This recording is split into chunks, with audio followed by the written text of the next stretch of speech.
La revue de presse pour boucler cette édition. Les journaux reviennent sur la gestion de la transition à travers des publications notamment signées Chérif. Il est aussi question de contradictions au sein des OSC. Vincent Tiendrebego.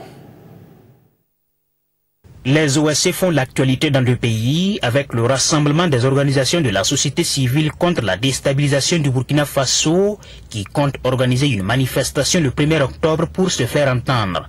Ce rassemblement pointe du doigt d'autres organisations qui réclament la libération de certains détenus. C'est le cas du cadre d'expression démocratique dans le même journal qui annonce lui aussi son meeting le 7 octobre contre ce qu'il appelle des détentions arbitraires.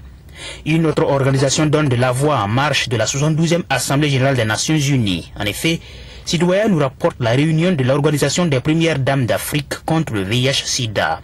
Réunies autour de Sika Kaboré du Burkina Faso, une dizaine de premières dames ont échangé les idées pour une jeunesse bien portante, mieux formée et productive pour contribuer au développement de la société à tous les niveaux, de la famille au continent tout entier.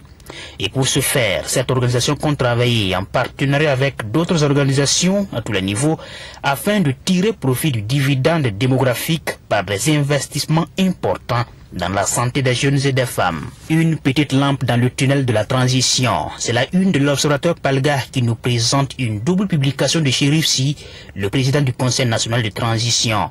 C'est presque inédit, selon le journal, un acteur politique de ce rang qui se décide d'écrire l'histoire avant même que les braises ne deviennent de la cendre, pendant que les acteurs de cette histoire respirent encore de leur nez.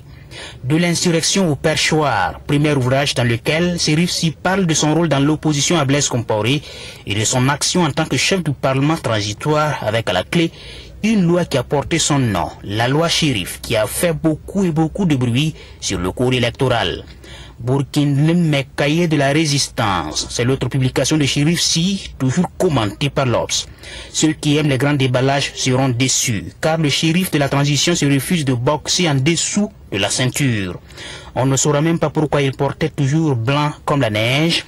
Une chose est sûre, ces deux ouvrages sont sa part de vérité sur cette histoire du Burkina Faso, écrit le journal.